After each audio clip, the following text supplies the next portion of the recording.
السلام علیکم ورحمۃ اللہ وبرکاتہ۔ آج ہم سورۃ النساء کی آیت نمبر 97 سے 104 تک کی آیات کا مطالعہ کریں گے۔ اعوذ باللہ من الشیطان الرجیم، بسم اللہ الرحمن الرحیم۔ ان الذین، بے شک وہ لوگ، توفاہم الملائکۃ، فوت کرتے ہیں انہیں فرشتے، ظالمی، ظلم کرنے والے ہیں، انفسہم، اپنی جانوں پر، قالوا، وہ کہتے ہیں، فیم کنتم، کس حال میں تھے تم، قالوا، وہ کہتے ہیں،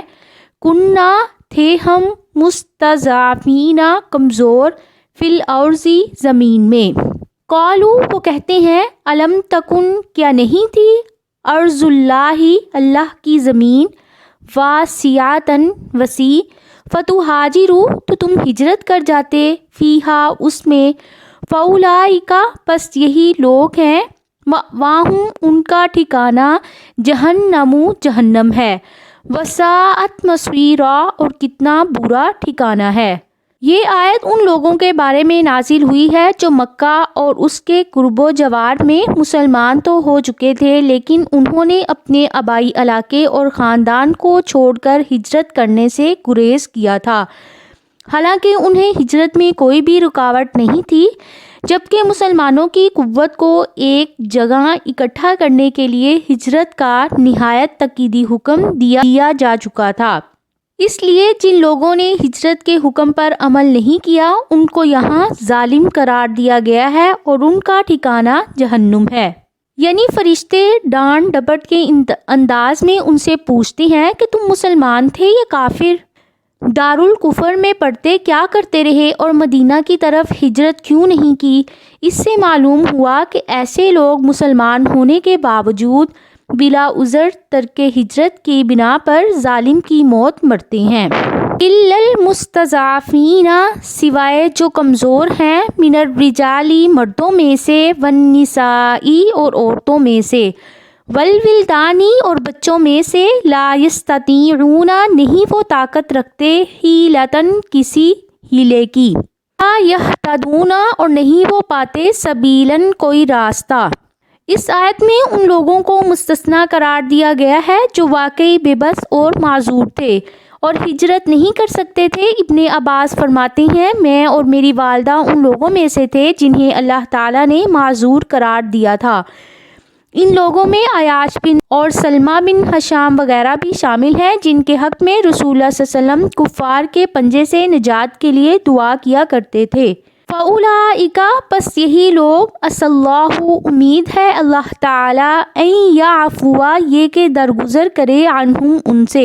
وَکَانَ اللَّهُ، اور ہیں اللہ تعالیٰ، عفواً، بہت معاف کرنے والے، غفوراً، بہت بخشنے والے۔ اللہ تعالیٰ کے لیے عسیٰ کا لفظ یقین کے لیے ہوتا ہے، اس لیے اگر کوئی شخص واقعی ہجرت نہیں کر سکتا، وہ کفار کی قید میں ہے، یا اسے راستے کا علم نہیں ہے، یا اس کے پاس زاد راہ نہیں ہے، غرض کوئی بھی صحیح عذر ہے، تو یقیناً اللہ تعالیٰ اسے معاف فرمائیں گے۔ وَمَن یُہَاجِرْ، اور جو کوئی ہجرت کرے گا، فی سبیل اللہ، اللہ کے راستے میں، یجد، وہ پائے گا، فی الارض، زمین میں، مراغماً، جائے پناہ، کثیراً، بہت سی، وسعۃً، اور وسعت، وَمَن یخرج، اور جو کوئی نکلے گا، من بیتہ، اپنے گھر سے، مہاجراً، ہجرت کرتے ہوئے، الی اللہ، اللہ تعالیٰ کی طرف سے، ورسولہ، اور اس کے رسول کی طرف سے، ثم، پھر، یدرکہ الموت، پالے اسے موت، فقط، پس تحقیق، واقع ہو گیا ہے، اجرہ، اس کا اجر، علی اللہ، اللہ تعالیٰ پر، وکان اللہ، اور ہے اللہ تعالیٰ، غفوراً، بخشنے والے، رحیماً، نہایت رحم کرنے والے۔ اس آیت میں بھی اگرچہ ان لوگوں کو مدینہ کی طرف ہجرت کرنے کی ترغیب دی گئی ہے، وَمَن یخرج من بیتہ، اس میں وہ تمام لوگ شامل ہیں جو خلوص نیت سے ہجرت کرتے ہیں مگر راستے میں آخر آ جاتا ہے، یعنی کہ ان کو موت آ جاتی ہے، تو ان کا اجر اللہ تعالیٰ پر ثابت ہو جاتا ہے، کیونکہ اصل دار و مدار نیت پر ہے۔ خالد بن حزام رضی اللہ تعالیٰ عنہ حبشہ کی طرف ہجرت کر کے نکلے، انہیں ایک سانپ نے ڈس لیا تو ان کے بارے میں یہ آیت اتری۔ وَإِذَا اور جب ضربتم سفر کرو تم فی الارض زمین میں، فلیسا پس نہیں ہے علیکم تم پر جناح کوئی گناہ، ان تقصروا یہ کہ تم قصر کر لو، من الصلاۃ نماز میں سے، ان خفتم اگر خوف ہو تمہیں، ان یفتنکم الذین یہ کہ فتنے میں ڈال دیں گے تمہیں وہ لوگ، کافروا جنہوں نے کفر کیا، ان الکافرین بے شک کافر، کانوا ہیں، لکم تمہارے لیے، عدوا دشمن، مبینا کھلم کھلے۔ اس آیت میں حالت سفر میں نماز قصر کرنے یعنی 2 رکعت ادا کرنے کی اجازت دی جا رہی ہے، لیکن سنت رسول میں ثابت ہے کہ ہر طرح کے سفر میں نماز قصر کی جا سکتی ہے۔ عائشہ رضی اللہ تعالی عنہا فرماتی ہیں سفر و حضر میں نماز 2 رکعت فرض کی گئی ہے، پھر سفر کی نماز تو اتنی ہی رہی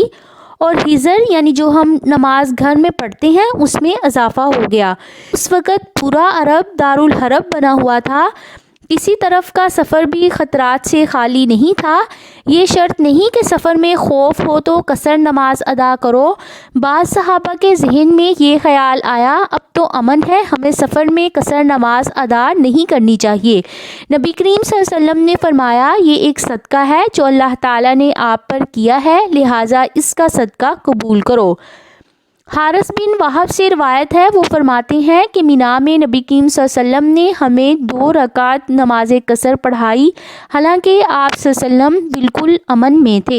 عبداللہ بن عباس نے فرمایا اللہ تعالیٰ نے تمہارے نبی کی زبان سے حضر میں یعنی جب ہم گھر میں ہوتے ہیں تو 4 رکعت، سفر میں 2 اور خوف میں 1 رکعت فرض کی ہے۔ وَإِذَا اور جب کنتا ہوں آپ فیہم ان میں، فَأَقَمْتَ لَهُمُ الصَّلَاةَ تو قائم کریں آپ ان کے لیے نماز، فَلْتَقُمْ تو چاہیے کہ کھڑی ہو، طَائِفَةٌ ایک جماعت، مِنْهُمْ ان میں سے، مَعَکَ آپ کے ساتھ، وَلْيَأْخُذُوا اور چاہیے کہ وہ پکڑے رہیں، أَسْلِحَتَهُمْ اپنے اسلحہ کو، فَإِذَا سَجَدُوا پس جب وہ سجدہ کریں، فَلْيَكُونُوا پس چاہیے کہ وہ ہوں، مِن وَرَائِكُمْ تمہارے پیچھے، فَلْتَأْتِ اور چاہیے کہ آئے، طَائِفَةٌ أُخْرَىٰ دوسری جماعت،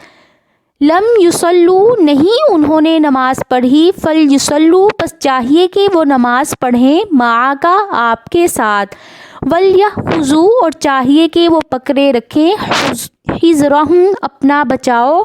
وَأَسْلِحَتَهُمْ اور اپنا اسلحہ، وَدَّ چاہتے ہیں، الذین وہ لوگ جنہوں نے کافروا کفر کیا، لو تغفلون کاش کہ تم غافل ہو جاؤ، ان اسلحتکم اپنے اسلحہ سے، وامتعاتکم اور اپنے ساز و سامان سے، فیمیلون تو وہ حملہ کر دیں گے، علیکم تم پر، میلتن حملہ کرنا، واحدتن ایک ہی بار میں، ولا جناح اور نہیں ہے کوئی گناہ، علیکم تم پر، ان اگر کان ہے بکم تمہیں، اذن کوئی تکلیف، من مطر بارش سے، او کنتم مرضی یا ہو تم بیمار، ان تضعوا یہ کہ تم رکھ دو، اسلحتکم اپنا اسلحہ، وخذوا حذرکم اور پکڑے رہو اپنا بچاؤ، ان اللہ بے شک اللہ تعالی نے، اعد تیار کر رکھا ہے، للکافرین کافروں کے لیے، عذاباً عذاب، مہینا رسوا کن۔ سورۃ النساء کی آیت نمبر 102 میں صلاۃ خوف کی اجازت کا حکم دیا جا رہا ہے۔ صلاۃ خوف کے معنی خوف کی نماز ہے۔ جب مسلمان اور کافر کی فوجیں ایک دوسرے کے سامنے جنگ کے لیے تیار کھڑی ہوں تو ایک لمحے کی غفلت بھی مسلمانوں کے لیے سخت خطرناک ہو سکتی ہے۔ ایسے حالات میں اگر نماز کا وقت آ جائے تو صلاۃ الخوف پڑھنے کا حکم ہے۔ فوج 2 حصوں میں تقسیم ہو گئی ہے، ایک حصہ دشمن کے مقابل کھڑا رہے،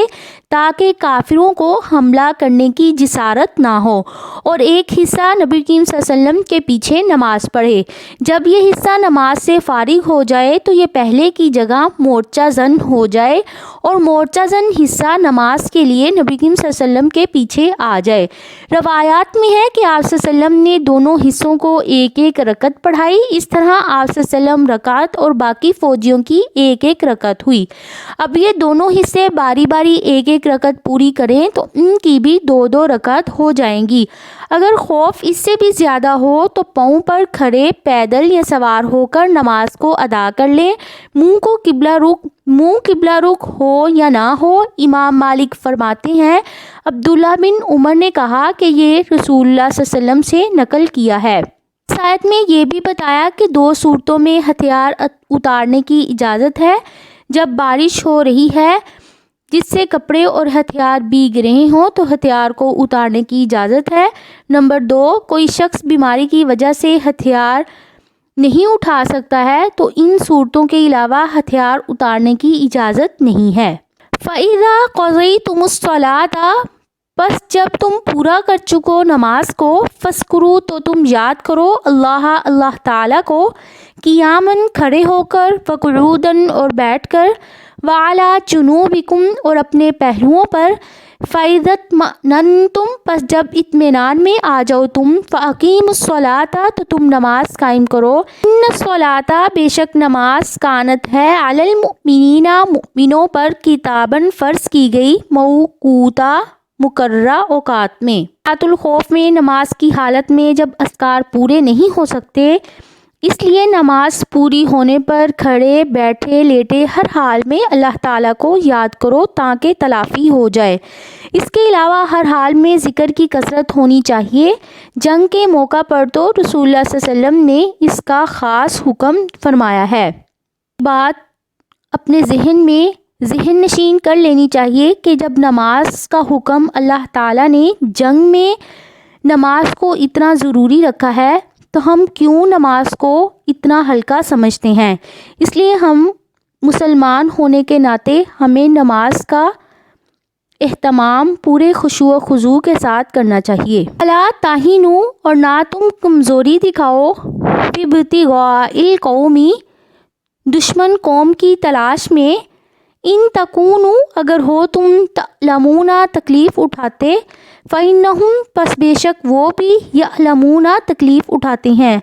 کما جیسا کہ، تعلمون، تم تکلیف اٹھاتے ہو، وترجون، اور تم امید رکھتے ہو، من اللہ، اللہ تعالیٰ کی طرف سے،